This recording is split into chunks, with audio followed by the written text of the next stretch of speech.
Alright, time for DraftPhysics.com video presentation. So, comments, I guess, eventually.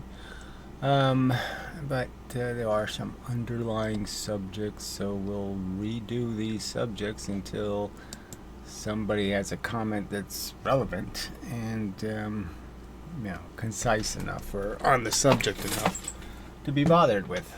But I'm bothered with them anyway, generally speaking. Even though, like I said, these comments really don't deserve any response because they're really not direct to any of the arguments I'm actually making. And I made them over and over and over again. Alright, so something I did research in a minor way was just the idea that, you have a mass, okay? And the fact is scales don't weigh mass. They weigh your momentum. So some force has to give your mass a velocity before you can weigh something on a scale. Okay. And the curious thing, I was curious, was we know that this 4 times the distance drop, okay, will double your velocity. So what velocity would it take for it to read your weight as your mass? Okay, so if you weighed 100, let's just say 100 kilograms, it doesn't matter, and you're going to drop from 4 times the distance. Well, what's 4 times the distance of nothing? But the more interesting thing is, all you got to know is that, well, if you can get a reading of double, okay, that weight, 200, then that distance, okay, that tells you a lot. And so I measured that to be about a centimeter. So you drop anything from a centimeter onto a scale, it doubles the weight. So if you subtract the original weight, the mass, from this weight, you'll get your weight. All right. And so the real question was then is, what's the speed of 1 centimeter drop in 9.8 meters per 1 second gravity? And that's what it really is. Okay, so people keep writing it as seconds squared. It's just, frankly, you have to call it a lie. Okay, it's not the real formula. It's not what it's actually saying. It's not saying any amount of seconds. It's 9.8 in 1 second. 1, not 2, not a half, not 50, 1 second. And you certainly don't need a square on there. And if you squared 1, you got 1 anyway. So it's not going to do you any good. This is the force. This is what you get. Completely time dependent. Do I have to keep saying this over and over again? So anyway, this 1 centimeter that doubles your mass. So if I just drop you from 1 centimeter onto a scale, you're going to weigh twice as much. Anything will weigh twice as much. So the 1 centimeter velocity happens to be a nice convenient 1 mile per hour. So at 1 mile per hour, if I swung you on a pendulum and I got you going 1 mile an hour, you will hit the spring and you will impose a momentum and you will weigh your 100 kilograms. That's what the scale will read as your horizontal weight. Okay, so I just put the scale this way. I swing you in at 1 mile an hour and you will weigh your mass. Alright, so I think that's important to know. Yeah, so we'll move on to other important things to know. Alright, so this bit will be a little more speculative. I haven't really gone through it yet. It's just some way of explaining what happens when you do these uneven mass collisions and where's the conservation of the momentum in these different cases of things hitting each other that don't have compatible sizes. Now the argument has been made, okay, by Professor Lewin and others, that if you had a solid object, that the solid object really has momentum. That somehow I bounce something into a wall, a springed wall, or a rubber ball, and that somehow I'm getting energy back this way in terms of a return percentage, and I put twice as much energy into the wall, and somehow it's moving when it's clearly not moving. And the explanation would be somehow because there's friction binding it to some other thing, that somehow it's moving some other thing, and none of that really happens. It's really just about the differential between the masses of the object, and if the differential is high enough, then there'll be a complete reflection of the energy. It never really stays in this object. So you could hear it in the object, let's say, but it'll never stay there. So this too doesn't really happen. What happens when you hit something much larger that can't be moved at a velocity, at any velocity, real velocity, is that the energy just goes in. That is, there's an impulse that travels through the object in the sense that it's hitting atoms, atoms, atoms, atoms. And the fact is that it has to spread the energy to all the atoms. The whole thing has to move. It can't just say, let's just move 10 atoms. No, it has to move all the atoms. So it has to basically spread the energy, communicate the energy to all the atoms. Now that takes a little bit of time. And that's the key ingredient here. You could sort of understand that I could make a very complex system where I have something connected to something, and then I have that connected to something else, and that connected to something else that's very heavy. And you could understand that, well, at the speed of sound in the substance, it's going to take a very long time for the impulse to go all the way to the thing down here, and then all the way back up to this thing here. No, not going to happen. So it doesn't communicate because it doesn't have time. In all of these examples that we can create mechanically, the reflection happens in such a small amount of time that there's no way a bunch of stuff can be going on. But on the atomic level, I mean, that does happen rather quickly. So the atoms can communicate. What basically happens is the energy starts moving through the object. It starts telling the atoms to move, move, move, move. It's spreading to all these atoms. And the fact is, though, it doesn't spread to all of them. So all of them aren't moving. And there's some left over that aren't moving. And the fact is the energy basically just reflects off the ones that aren't compliant. It basically can't push it, and so because it doesn't have enough energy, and now the energy just starts going back the way it was. So you're basically just putting pressure into the atoms. I don't know exactly how to draw that, but yeah, you move them to a location, but it's not far enough. They're not moving enough because they're fighting this resistance of the atoms that won't go. And essentially it just swings back. So it's like a pendulum. The energy does go in, it does swing, okay, but it's not enough, and it just ends up going back again. It ends up returning, and the return is just what the rubber ball or whatever you throw in elastically is going to get, is that it's going to say, I'm not going to go anywhere, and so you can have it back because I got no use for it. So in a sense, the rubber ball goes in, it gets compressed, and before much else can happen, the wall senses the fact that it's did the compressing, so it's obviously feeling the force. It moves the force in, the force can't stay, and it basically pushes back at the same time that the rubber ball starts expanding, and you just get back what you put in. So there's no net momentum here.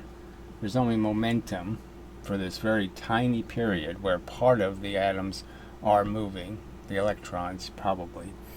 It's kind of a shock. It's almost like an electrical effect. The system is shocked, okay? The shock wave goes through. It's not a wave, but it's a bunch of energy transferring between atoms. The fact is it's rejected because all the atoms can't do it, and they reply with, no, I can't do it. So the fact is we're really talking about, this happens when you're talking about systems where you have a huge differential, okay, between the atoms. 1 to 10, 1 to 20, 1 to 50. So the higher the differential, like in a gun, for example, it's 1 to 1,000. It's a huge differential. So you can obviously see if this has a minimal amount of energy, it's going to have a very hard time spreading it. And so I've used the analogy that this is like currency.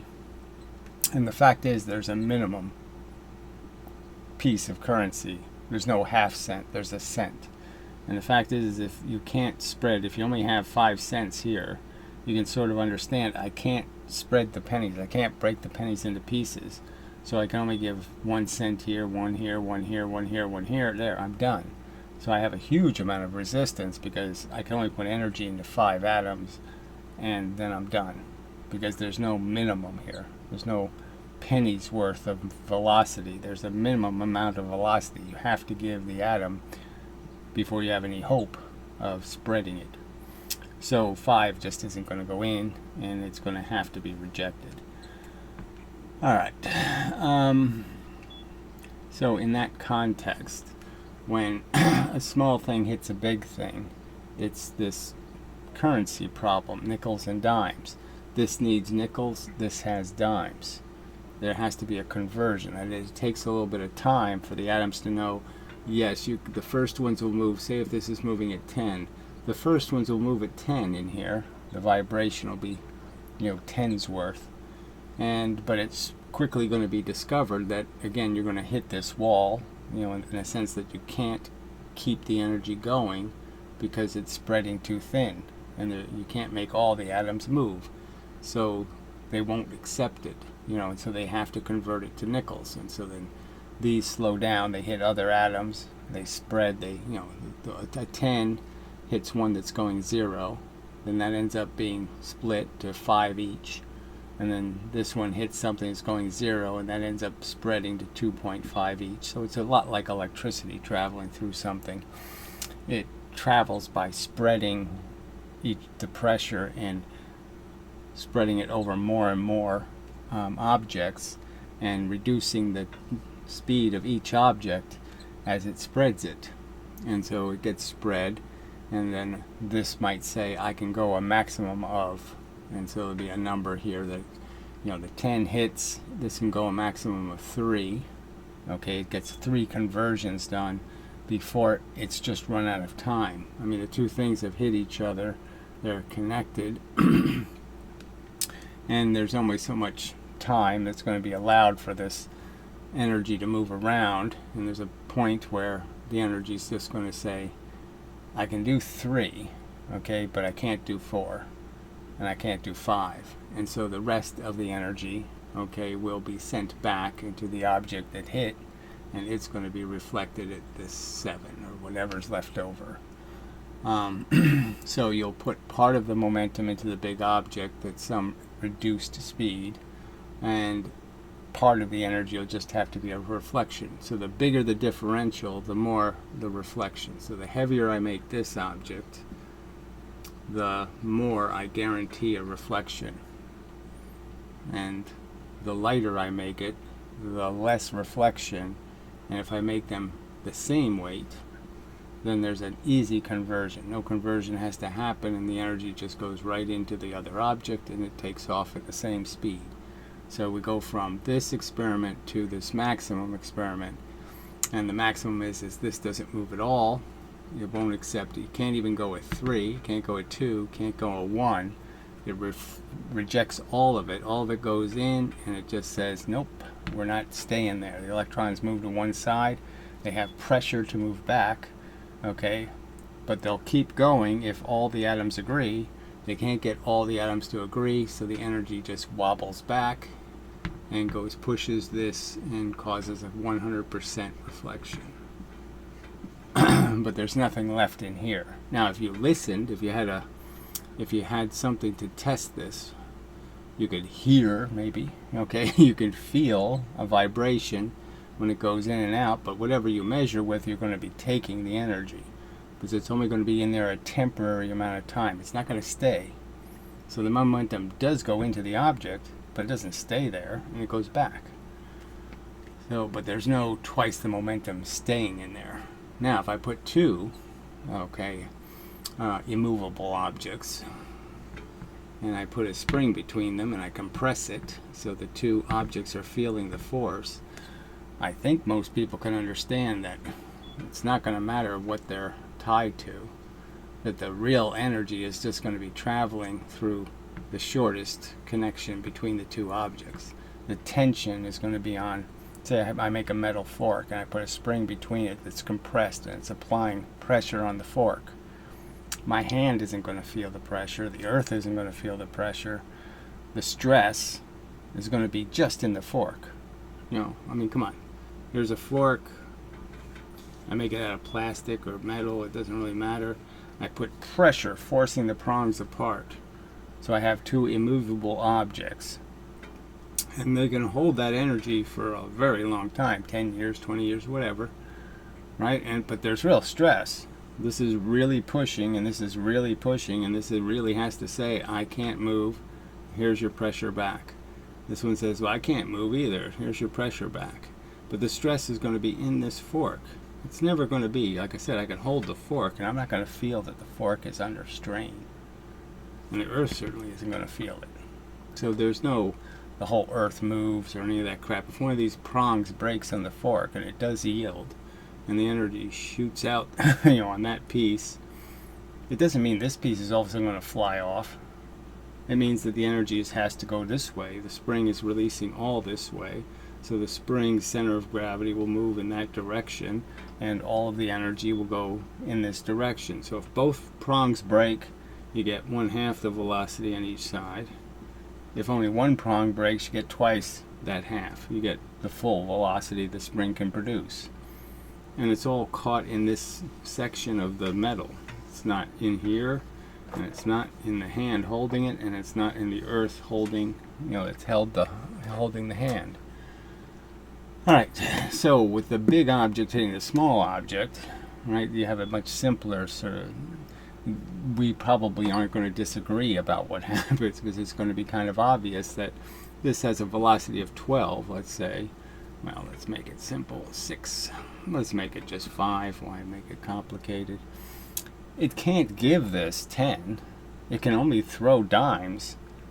It doesn't have anything else. So all it can give this is 5, and it's going to do that fairly easy. I mean, this big giant number of atoms, maybe 1,000 times more atoms, is going to be, hits into this, it's going to be able to share, okay, that amount of velocity. And so what's going to happen when they leave is this will get the 5 pretty easily, right? But it's going to be a little less than 5 because you're slowing down. As soon as you give away 1 nickel, you're poorer. And you can't give away nickels anymore. You have to give away 4.99999s. So this will be going, 4.9, okay, and this will end up going 4.8, and they'll both go in this direction.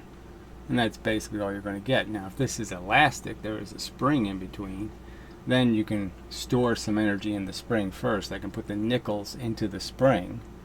Alright, and then when the spring expands, it can, first it goes off, and then the spring can expand faster than it was compressed. So the speed that the spring was compressed was 5, but the spring can actually expand faster than that. And so it's basically going to give the lighter object a little extra push. And so maybe this will leave at 7, and this will leave at 4.5 instead. But anyway, this is a little simpler than this. And it's all just has to do with this idea that in this case you can see obviously it's really hard without the spring, okay, for this to give this faster speed than it has. It can only push at the speed it's pushing. I can't push a car. If I could, I can go 20 miles an hour, but I can't, I can only push an object as fast as I can move. So if I'm just holding it and I'm not using my arm to push it, and I'm just running with something, I can't make the thing I'm running with go faster than me. I can only give it the speed I have, unless I use some elastic object like my arm or some other mechanism to store some of the energy. I can't get more velocity out. But if I do put a spring in, then I can compress the spring with 5, and the spring can expand at 8, for example. And therefore I can give it a little boost. Alright, that's probably enough for this intro. We have enough to play with there.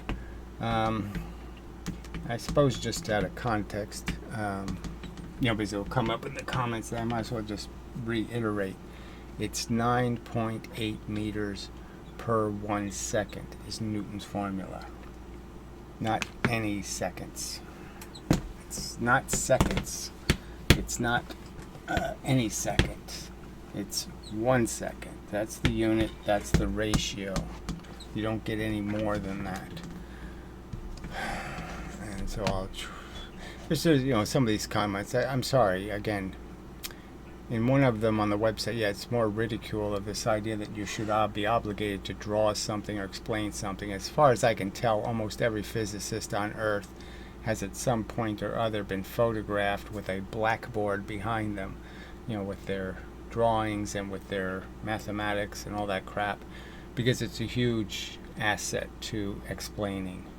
And certainly videos of experiments are hugely helpful in understanding concepts. And it's just these people who want to defend forcing other people to follow along with their convoluted word problems. I'm going to argue it's really, you really are being kind of rude to expect the reader to do all of this work of trying to interpret what you're saying in text and try to draw all the drawings themselves. It's unfair, frankly. All right. People. So, in the regular comments, there's this stupid William somebody or other is the Green Goblin thing. I don't know. So I guess it's a movie reference. Alright, I won't hide it, but I just delete it. I mean, please. I mean, I invested 10 years in this, and it's just not a joke. Fuck. So it just doesn't make any sense. This JG guy, you've got to do better than this, because half the time I have no idea what you're talking about. Alright, I made a major arithmetic error near the end of my other comment. Deleted or held for review. Well, it's not neither one of those things. If you can't find it, ask Puro. I'm not asking Puro anything. Except how big an ass does he, his asshole, how monstrous is your asshole, actually? Because I showed all the math to him, and frankly, I'm not terribly interested.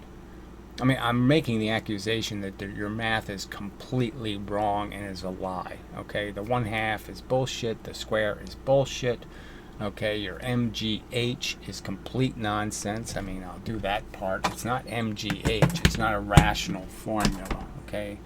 The height doesn't mean anything, okay? This MGH doesn't mean anything.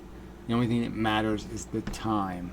So whatever your relative velocity is to whatever you're fighting a force or you're being pushed by a force, it's all about the time.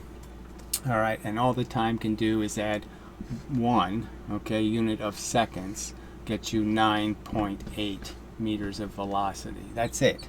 Okay, it doesn't give you anything else of that. You can't get exponentially more because you again, fell into a gravity well and say you went 400 miles in the gravity. But you only did it in 3 seconds. Okay. Then all you got out of the experience was 40, meters per second. So 4,040. That's all you did. You went from 4,000, to 4,040. Now, if you do this silly H crap, and say the 40 miles is somehow, what did I say, how many miles? I don't think I said how many miles it is. It doesn't really matter. The distance isn't going to, you're not multiplying times the distance times this. Distance times this isn't telling you anything called the truth. You go 3,000, again, I made the example, it's undefeatable, and just keep evading the simple truth. If I have a gravitational body and I fly by it, the faster I go, I gotta make sure you can see drawings, yes. The faster I go by it, the less I'm bent. The slower I go by it, the more I'm bent. It has nothing. This distance is meaningless. This distance isn't telling you how much force is being applied. The time is. How much time you're in the paint sprayer decides. The bucket analogy. It's just a bucket sitting there. And that's all that's going to decide. You can have a small bucket, you can have a big bucket. Alright, and they're going to fall at the same rate. Okay, they're going to collect the same 9.8 per unit of seconds of dots, and the size of the bucket decides what 9.8 means. In this case, it means twice, twice the volume, because it's twice the size, so it's going to collect twice as much of the gravitational force that this one will collect in the same time as they fall. And this will land with twice the escaping energy, the impact energy, because it collected twice as much, because the bucket's twice as massive. And that's all there is. But there's no, you can't gain all this. You can't gain more than 9.8 meters per 1 second. Not 1 foot, not 1 meter, not 1 anything else. And you won't demonstrate anything else to be the truth. You'll never show anything going through 400 miles of gravity and gaining anything more than the amount of force it took it to the time it fell. And that's it. Now if it brought energy in before it got here, obviously that energy is real. The gravitational effect is going to be minor. So something going very fast, 20,000 miles an hour, coming towards Earth, is going to gain very little from Earth's gravity, the near gravity. It's just going to mean 20,000. When it impacts, it's going to be 20,062. It's a tiny effect, the gravity. The real effect is you're getting hit by the thing moving really fast in the universe. Now, I don't know, I don't understand what you're not getting, but what you're saying is crap, and you're not linking to any evidence that your crap has anything to do with reality. Alright, so we'll go back to reading the comments. Alright, apologies. I made either arithmetic error near the end of my other comment, so it's not here. I don't have it, and I'm not asking Piro anything. So I used a 2 mass instead of a 1 mass. Well, I don't know what it's relevant to, but whatever. If the mass unit is 1 kilogram, the force on the ground on the object in newtons is 19,600 newtons upwards on the object. There's no force from the ground upwards. Again, this is just more, I'm sorry, you want to believe there's some magical friction force? No. This thing has a certain velocity. When it hits the ground, it's going to lose that.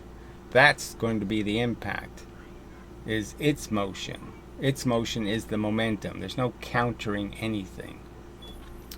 Alright, the deceleration would then be 2,000 times gravity, whatever the fuck that means. Yes, well, it's going faster. Okay, it's going very fast. When it hits anything that's going very fast already and it's going to hit the ground, it's going to hit the ground with an impact. But gravity's not going to mean anything. Gravity's not going to have anything to do with something moving 20,000 miles an hour heading for Earth. Gravity is going to be meaningless to the consequence. Also, I said, who cares? Euler's force law, who cares? Force equals momentum change in time interval. That doesn't even mean anything. Momentum change in time interval. So again, Euler, I don't know much about it. Okay, I've heard the name plenty of times. This is kinetic energy theory, okay? This isn't Newton's mechanics. This is crap, okay? There's no give a shit about this time interval shit. Newton plainly stated, okay, frankly, I mean, he didn't say, apparently didn't plainly state it plainly enough. You want to go twice as fast, apply twice the force. Okay, now in his words, he said proportional to. He could have just said equal to momentum. Force is equal to momentum. Force and momentum are the same damn thing. You're just saying that you're going to take a force and put it in an object. The object now contains the force. That's what happens in gravity. You get hit by the stream. The stream gives you its energy, because now, like I said, if it was a real stream, you could understand if I push my boat into a real stream that I technically have stolen some of the energy of the stream. The stream goes less fast. The more boats I shove into the stream, the slower the stream's going to go, because I'm basically taking the power of the stream and I'm giving it to the boat. The stream has less energy because it gave it to the boat. Well, the same thing's happening with gravity. You're taking some gravity, you're absorbing it, you now possess it, and it's going to hit the ground with that force. That is your momentum. Force is momentum, and momentum is energy. And weight and heat, and all of it's the same stuff. The person I call Euler was a Swiss mathematician, Leonard, and he reformulated Newton's laws. So who cares? Reformulated what? What needed reformulation, frankly? By what theoretical or physics or anything example did it need reformulation? Who said it needed reformulation? What experiment proved it needed reformulation? Yeah, there was nothing. There was nothing wrong with what Newton said. Frankly, it's just the truth. Now, I was going to talk about Descartes, and when I'm talking about heavier objects hitting lighter objects and all that stuff, because Descartes set up 7 rules of how these interactions take place. Now, the downside is they're pretty hard to read. I mean, they're pretty hard to interpret into visualizations, I found anyway, and so I didn't find them insanely useful. But there was 7 rules that have sub-rules, so it wasn't as clear and as concise and as perfect, so that could be reformulated. But clearly there was all this stuff in there about what you can expect from an interaction. But again, he had the same problem that anybody would have in these distinctions between elastic and inelastic. And the fact is, it's more complicated than just elastic and inelastic. There's storage, it's a key word, and there's a big difference between a reflection and a storage. Alright, so I think that's it. Okay, so he says instead of 1 second, I got 2.696. I was making it up. I wasn't in any way implying I'm giving actual numbers. I did right in the video. I'm saying, let's just imagine it's going 20 miles an hour. Let's just imagine it's 30 miles from out in space. And I just did a guess, and I said, let's just say that's 1 second. Who cares? 2 seconds means 19. 2019 versus 2009. That's the difference in the impact energy. I mean, damn it. All right. 30 miles downward travel distance, initially at 20,000 miles per hour at constant gravitational acceleration. So again, this constant gravitational acceleration. Yeah, constant at 9.8 meters per whole second. So if it's 2.696 seconds, guess what? All you got in gravitational acceleration is a little over 22 miles an hour. So you're going 2,000 and you got 22 miles an hour extra speed. It's going to mean nothing. If it hits your house, it's going to mean nothing. You're not going to be able to tell what the extra little 22 miles an hour did to your house. I mean, it's just such bullshit. Sorry, this is bullshit. Alright, so I'll go for the held for review comments, but I don't even know why these other comments are in it. So this was a lament about how all these assholes can't make an argument. And this Alaska guy says, what do you think about my proposal? So he's, he thinks this other guy is going to give a shit, which is surprising.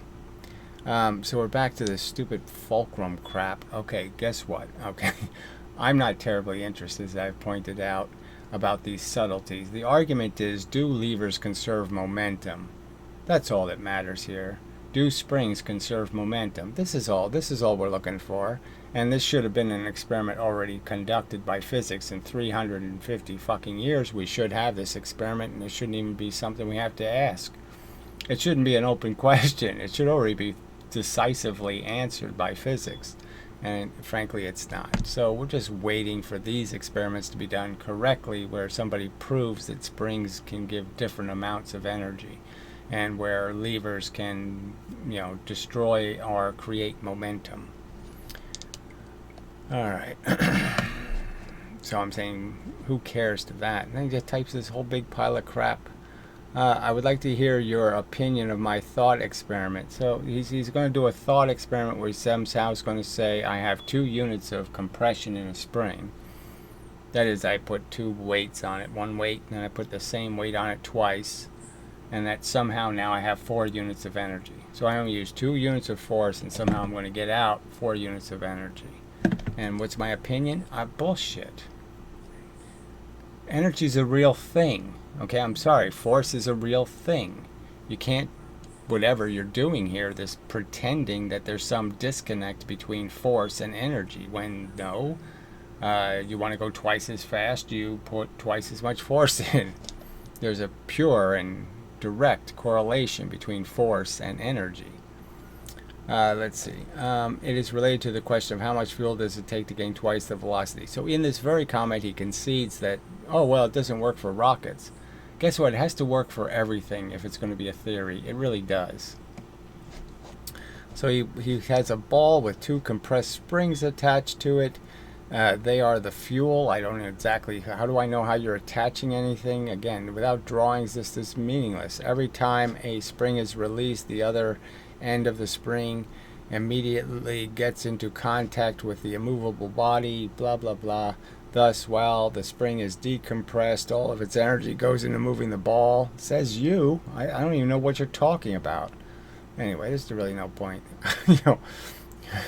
Just both springs apply the same average force to the ball. I say average, blah, blah, blah. The springs are applying what... So let me go back to that, just because I think it's it's important to other subjects. So I will put in a little 2 cents on this spring argument, because it has to do with how this stuff moves. So my argument about springs is, so even it goes to the gun analogy, right? Because there's never any precise measurements, right? It's very hard to capture a bullet and measure its energy, because to measure its energy you have to deform clay, or you have to heat water, or you have to do something to actually capture the momentum of the bullet. And there's huge losses involved in all of these detection methods. But the simple argument would be that even in the explosion, so there's different kinds of explosions. I guess they'll also have to concede that, an explosion of dynamite, for example, is probably moving 1,000,000 times faster. Okay, the energy itself has a very fast movement compared to a spring relaxing. Okay, much slower. All right, so they're not perfectly analogous. But my argument is if you just have an object and you put a spring on it, the spring has a mass, you could compress the spring and then release it.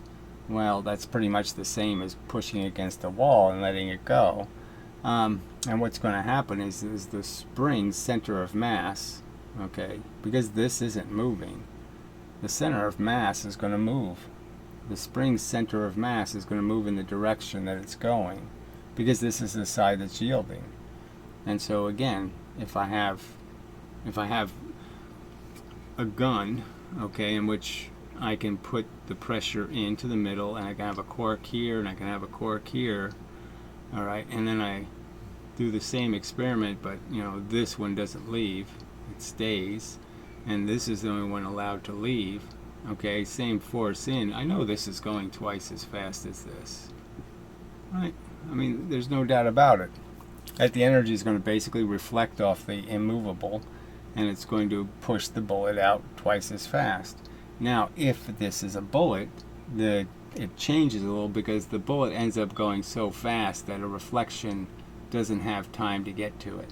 So by the time there's the reflection off the immovable, the bullet's already gone. It's outside the gun. Can't really do anything with the reflected energy, so all it is waste. And it ends up being a bunch of exhaust coming out of the gun, but it doesn't have any effect on the bullet, because the bullet's out here. It's already past the end of the gun. So that's the question. But otherwise, it can be understood when the really much heavier thing is against the much lighter thing, what's going to happen, and if they're closer to the same mass, a little different. All right, the fact is not nearly as the same effect, because this isn't yielding that fast. So the center of the mass might move a little bit this way of the spring, but it's not going to be much. But in this case, the center of the mass of the spring just ends up moving this way. It moves with this object because this object's yielding. So it just keeps moving in that direction. All the energy going this way just reflects right back, and it pushes this object away. So this one ends up getting all of the momentum. All of it goes here. That's the perfect elastic bounce. And every little bit this yields. So if this does yield a little, then this will be less. So any yielding from the immovable, I now make it movable, the more it yields, the less bounce I get back, the less reflection. And that'll be always equal. If this is 10%, this is 90%. If this is, 80%, well, it can't be because it's bigger. But there'll always be that differential. Whatever little bit this yields, that side's not going to get the same energy back. So the more the ball yields, the less the ball can bounce.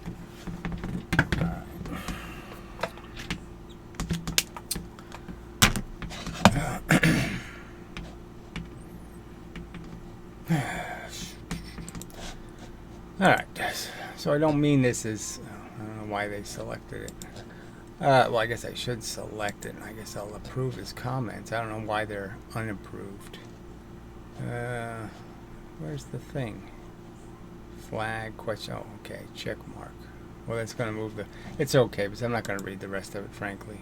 So it's just some sort of rationalization attempting to defend what I consider to be nonsense, okay, that you can somehow make up this extra squared energy. And there's no way you're going to make the squared energy especially. I mean, it's bad enough making up this story about how the immovable object has twice the momentum when it doesn't have any visible momentum. Alright, so back to published, and I think we're done with those. So we'll go to the website comments. Alright, so this one was kind of interesting. The Alexander, I call him Zaptia, but who knows.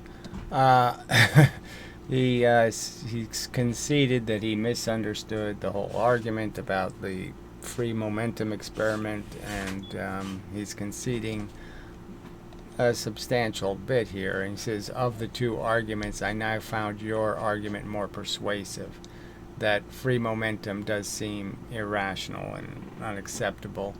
And if you're creating free momentum, that is the same as free energy. I mean, there's no way to say momentum isn't real. So, I mean, you can pretend that momentum isn't energy, but to say momentum isn't anything would be nonsense.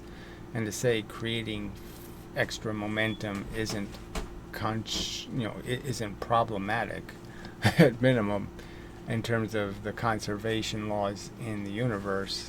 They're playing this game that, because I sent the bullet out this way, that somehow I can send another bullet going that way, and I can stop that bullet from hitting somebody in the head and killing them, is kind of ridiculous on its face.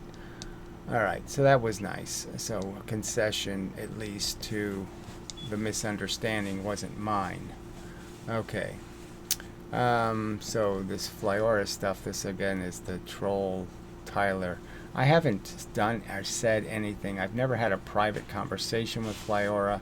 I have never had any interaction in any other way than the public videos I make. She has in fact slandered me with a bunch of crap, and I find her repugnant in terms of her wishy-washy bullshit. I mean, why make a statement on the internet if you're going to change your statement to the exact opposite statement the next day? Abortion is murder.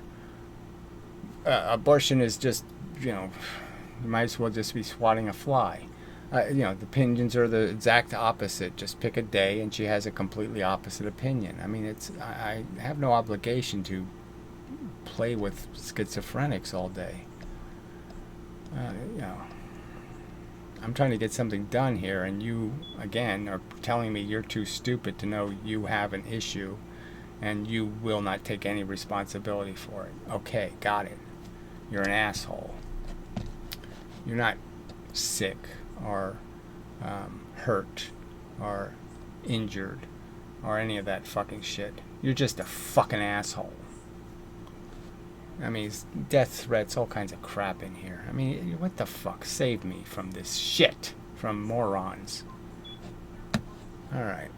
In response to your latest meltdown rant, which is more obvious, I mean, what the fuck is your problem? You don't know what an argument is. Is that it? The argument should be with our pinkies out. Show me your argument that takes place anywhere on earth about any important subject that doesn't have ranting in it. Go ahead, show me that. Show me the Congress. Show me the Senate. Show me some place where arguments take place where they're that much different than this argument. Show me that, fucker. These people are so fucking weaselly. Discussing video and website comments. Yes, okay. Yeah, I responded by pointing out how, well, gee, for 10 years I say something, you don't pay any attention. So 58 times now I think I've said 9.8 meters per 1 second. I've said it 58 times. 9.8 meters per 1 second. Now I've said it a full 60 times. And you people keep doing this. Why the acceleration due to gravity equals 9.81 meters per second squared. So it's not Newton's formula. Newton got right answers, by the way.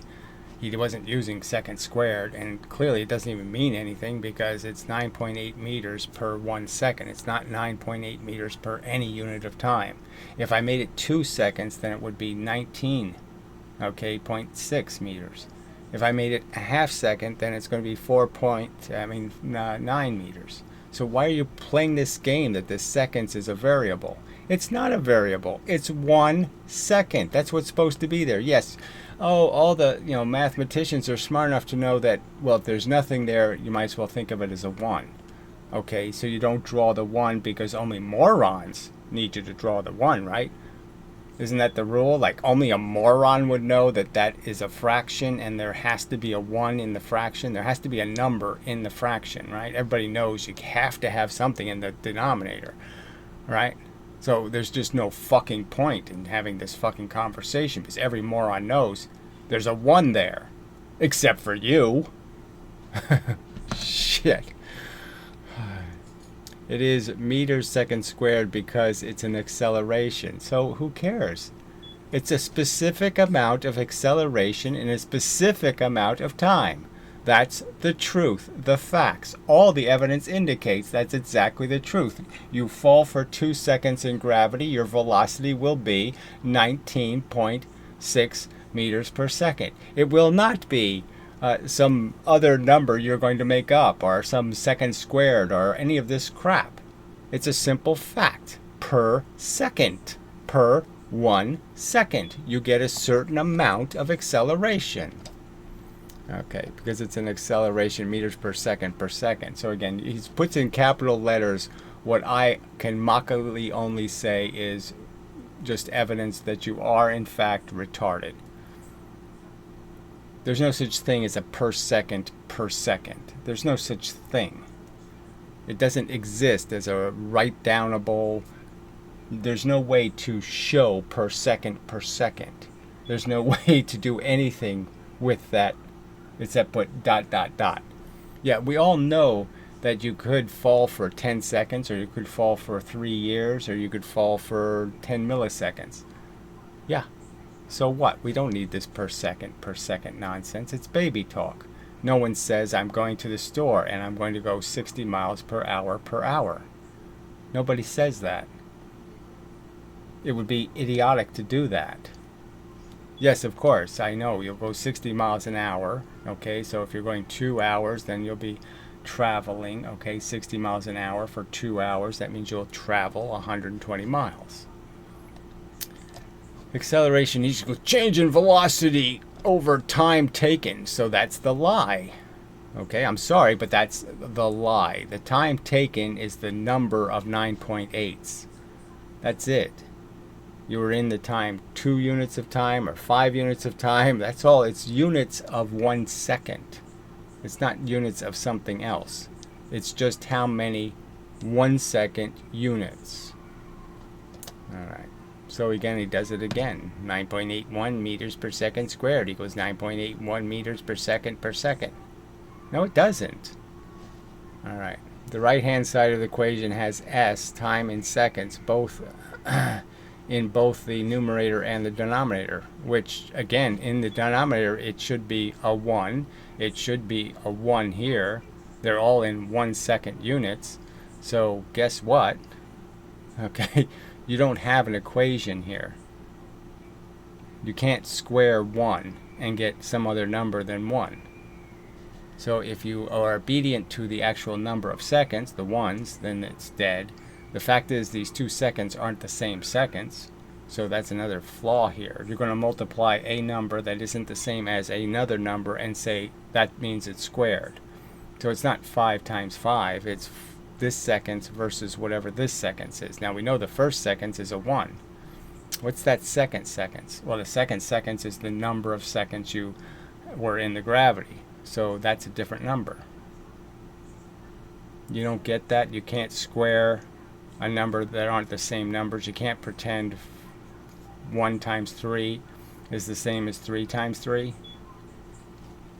The right-hand side of the equation, okay, you already did that. By rearranging the formula s, so he's just doing the same gimmick. In the denominator, it's moved to the numerator, and in doing so, it changes from a division to a multiplication. Yeah, we've seen all of these derivatives, and I've pointed out how they're all get wrong answers. So if you want to get the wrong answer, go ahead and do this nonsense, and you'll get a wrong answer.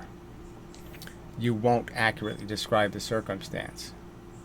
We already know how things fall in gravity. I'm just saying, 4 times the distance, twice the velocity increase.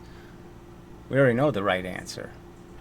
Time gets squared because time in the formula twice, because time is in the formula twice and both were denominators. And again, completely contrived by baby talk, where you pretend there's such a thing as a per second, whatever that is. Per second can't, there's only 1 per second necessary. Just as there's only one, I only need to say 60 miles per hour. I don't have to explain that I can travel 10 hours or I can travel 2 hours. And I certainly am not going to explain it by saying per hour.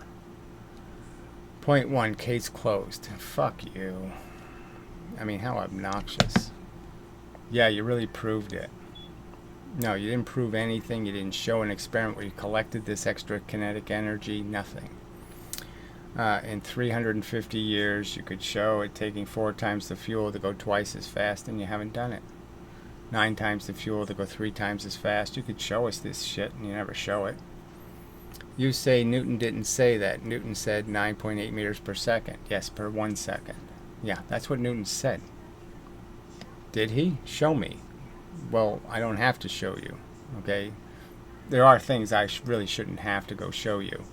All right, and the fact that that's what Newton's formula says, the fact that that's his number, he wrote the number 9.8 meters per second. All right. Newton certainly didn't use feet. Certainly used feet, not meters. Oh, so you're gonna dodge it with a technicality that means absolutely nothing. We can do the conversion easy enough, right? It's not complicated to convert feet into meters. Not complicated at all. Yeah, Newton used foot-pounds. You're never doing that. So what's the point of having this argument, right? I mean, momentum was measured in foot-pounds. Are you talking about the gravitational field strength is in modern scientific units? I mean, obviously, I'm saying we understand the conversions between feet, meters, inches, centimeters. We can do all of that. It's not a big issue. It means nothing to anybody with any brains. Everybody knows the units are just a classification for an amount. And it doesn't matter whether I describe the amount as atoms, the number of atoms, or the number of electrons. I'm just describing how much mass it has or something. And it doesn't matter in what form I do that, as long as I obey the consistency rules that 1 kilogram, equals 2 point whatever pounds. G equals 9.8 newtons slash mass in kilogram. Well, newtons weren't newtons before Newton, so that wasn't long. It was a while after Newton that they invented the newton. So obviously Newton didn't put things in newtons, but whatever. So he's going to play some technical game that somehow it means something to anybody in this conversation, that we know that we have converted it, and we say it's 9.8 meters per second, because the seconds are the same, and the meters have changed. The gravitational field strength is not the same as the acceleration, so it doesn't even mean anything. It doesn't change. The formulation is 9.8 meters per 1 second. In 1 second you get 9.8. In 2 seconds you get 19.6. In 3 seconds you get 40 point whatever. In 4 seconds you get blah blah blah blah blah. Due to gravity, one depends on velocity, distance per time, per time taken, and the other is the field strength of the weight in Newton divided by the mass in kilograms. And again, this just doesn't mean a damn thing. Doesn't change anything. It's clearly a rate of acceleration, 9.8 meters per second. It's a rate. Okay, and that's all you get, is 1 unit per 1 second. So fuck you. Point 2, closed until you can demonstrate your claims about what Newton said. So again, I don't need to demonstrate that Newton derived the gravitational constant, and if you do the simple math, the gravitational constant will tell you at the surface of the Earth, the gravitational rate is 9.8 meters per second. So again, play whatever word games you want at your own jeopardy. I think any reasonable person says you're just trying to use gimmicks, and you're just trying to scheme your way out of the fact that you have a losing argument, and you're just so desperate that you're going to play semantic games. So you didn't prove anything. So again, until you prove, it takes 4 times the energy to go twice as fast. Where's your proof? I'd say you've already lost the argument then. When the beam balance, whatever this is, with equal weights at equal distances from the fulcrum is tilted, you are right about there being a shift in the center of gravity of the entire lever. Okay, but it shifts towards the lower weight. Well, again, if it does that, then there's no reason for it to rise again. But there's no extra mass of the beam on the upper side. There's actually more of the beam's mass on the lower weight side. So this is all stuff I've already done videos on. I don't, go argue, go play whatever this game is with Ian Gosling. He seems to think it's an important subject. The question I'm asking is, do levers conserve momentum? You want to answer that simple question? Draw a line straight up from the fulcrum through the beam, and it is the tilted position, and you will see. Oh, again, fuck you. So you see the shift in gravity and the slight change in the mass of the beam with respect to the fulcrum is not helping your argument. No, this isn't my argument at all. So fuck you. It really, I'm not going to redraw all that crap, okay? The math clearly says you put the weights above and you put the weights below. The fact is the two of them have opposite effects, and you can't have opposite effects that cause something to go up. So the end result is if either one of them work in terms of forcing the lower mass to rise, one has to ask the question, how can the lower mass is in heavier gravity? What causes the lower mass to rise? That's the question. You're not answering it. Because if we put the work into such an equal beam balance setup, rise one end and lower, it finds its level when we let go. So again, we've already described all of these different ways you can arrange the weights, and clearly you can do it in certain ways where the balance, the idea of the lever weighing the two objects doesn't work anymore. It's not weighing them anymore. Like I keep telling you, this is because the higher mass has a greater gravitational potential energy than the lower. Well, that's just a lie, so fuck you in the ass till dead. It has no fucking such thing. Okay, something higher in gravity, something up here and something down here, this does not have any greater potential energy. And again, I already made this argument by putting it over a cliff that somehow I give this even more energy. No, that just has to do with the falling distance, okay? There's no such thing as potential energy. Anyway, it's all a lie. Gravity is a stream of energy, and it's 9.8 meters of velocity is what the stream is going, and you can collect that in 1 second. And that's all that's happening. But this is clearly in more gravity. It's 9.81 here, and it's 9.80 here. So there's no doubt about the fact the closer I get to the surface, the more gravitational potential I'm in. All right, it has nothing to do with how far I can fall. It just has to do with when I drop these two things, this is in more gravity than this is. This is actually heavier as gravitational as a gravitational potential than this is. Fact, fuckhead.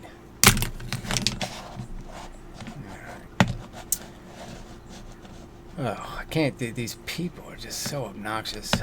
I already did some calculations in my first comment. Fuck you. Again, there's no calculation. It's an absolute fact. The closer something is to the surface of the Earth, let's presume the Earth is consistent. We're not talking about the top of Mount Everest or something, of course. The more gravity it's in. The further up it is, the less gravity's affecting it. Those are just fucking absolute facts, and I'm not going to argue those with people so belligerently stupid. It's a shame you can't read several lines of simple equations laid out in a logical and consistent manner. Right, so he has some equation that somehow proves the closer you are to the surface of the Earth, the less gravity you're in. Yeah, sure you do. Alright, I should send you cartoons and a comic book. Oh no, you should be able to draw something.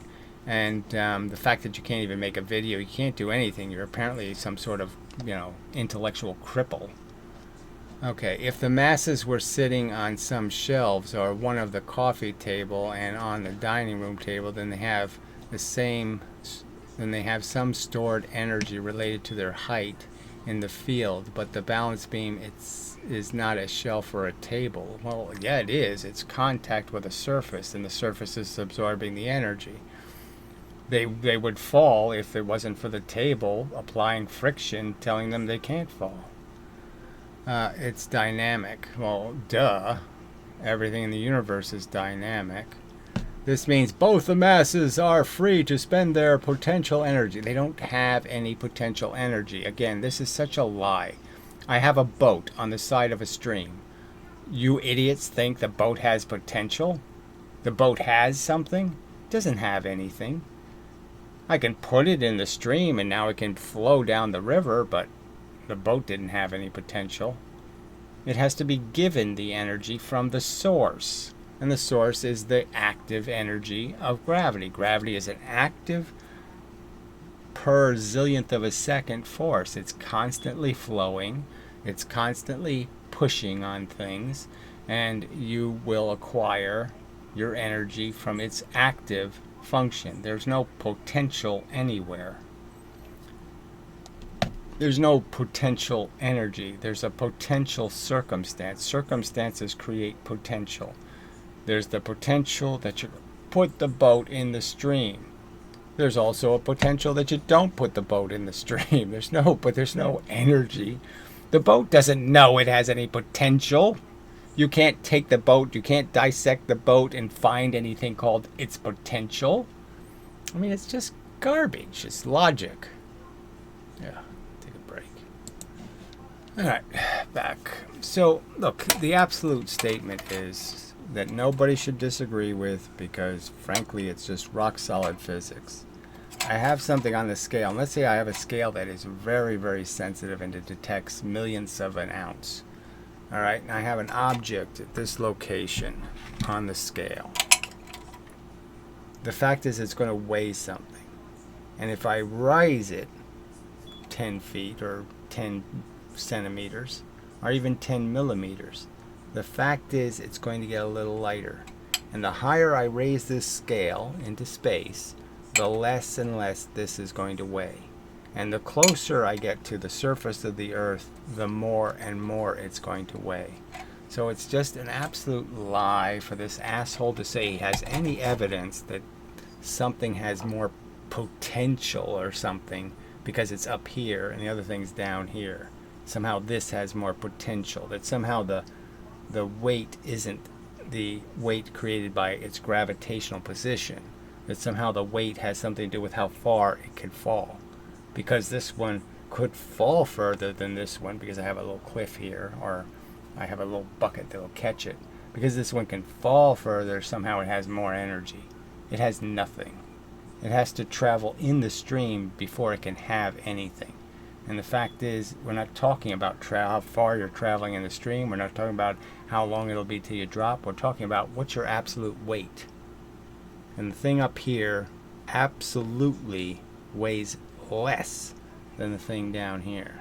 The thing down here weighs more. The thing up here weighs less. Fact. Absolute fucking fact.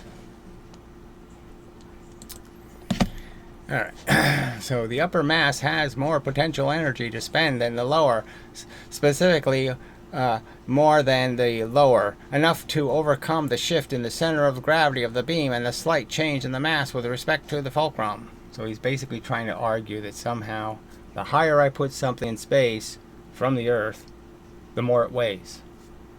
No, the further away from the surface of the Earth it is, the less it weighs.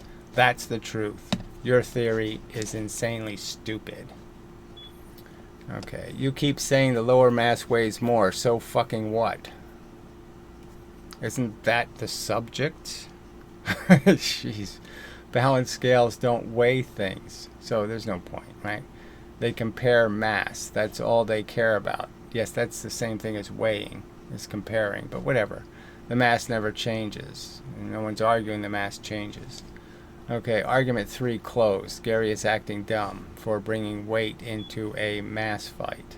So he doesn't think mass and weight are quite related as concepts. Yeah, they are. They're related by velocity, frankly, right? Velocity is what gives mass weight. Okay. Oh, and chill out, motherfucker. No, I think I'll just block your IP if that's what you want me to do. I mean, this is insufferable mush you're typing, fuckhead. Just stay on the old brozo comments section, play with those skanky dicks, and just, we'll go our separate ways. Fucktard. You're going to have an aneurysm. No, I'm really not. And aneurysms aren't caused by having arguments. Stress is actually, in my opinion, very good for you, frankly, physically. It's actually good for you to stress the system. One of these days, with all your psychotic, manic, depressive, bipolar rage fits. So, I mean, what? 97% of my videos are me drawing on the board. And the only rage fit I ever have is the realization that, I live on a planet of belligerently stupid people. I mean, they really just couldn't give a fuck about any decent thing in this world. And they certainly couldn't give a fuck about the truth. And they'll rape it and, throw it in the gutter to their advantage every time. Just for their personal advantage. They don't care about anything. They're all nihilist pukes. If we can agree on the basics, then we can move forward. Yeah, well, frankly, it's a real basic that the closer you are to the surface of the Earth, the more gravity you're in. If you want comics, videos, cartoons, physics, diagrams, it'll cost you $100 an hour. Obviously, I wouldn't pay 10 cents for your opinion. I frankly think I should be paid to have to even listen to your opinions. For the production. Adults can make and read sentences and photographs and communicate at a distance via reading and writing. It's not hard. I'm not saying... The simple point is that you have no respect for the audience. You have no respect for the person you're talking to. And if you had any respect for them, you would understand that, it'd be a lot better if I drew a picture. And that's the simple truth. You just don't give a fuck about the people you're talking to. You have no respect for anyone else. You're just an arrogant, self-absorbed wad of shit. Okay. The majority of adults and kids alive can do it. So show me the example. Go ahead. Show me the real world example where people sit around and don't even try to draw it in the dirt or do it in some other way. I mean, show me that. Show me that historical record where somehow nobody tried to draw anything or illustrate it or paint it. Show me that that's the truth. That the primitives didn't draw things on their walls. Yeah, they did. Fucktard. Alright. Oh, God, the asshole is strong with this one. Alright, I think that's it. Yeah, the rest are really old. Okay. So, enough, really. And so, till the next time. So, again, the real arguments won't be addressed. They're just going to keep ignoring it, and I'm going to have to keep saying 9.8 meters per 1 second. That's the actual ratio. You can't make it any number of seconds unless you change the 9.8. So you have to keep the ratio consistent. Alright, and it is in fact 1 second. It's 60 miles per 1 hour.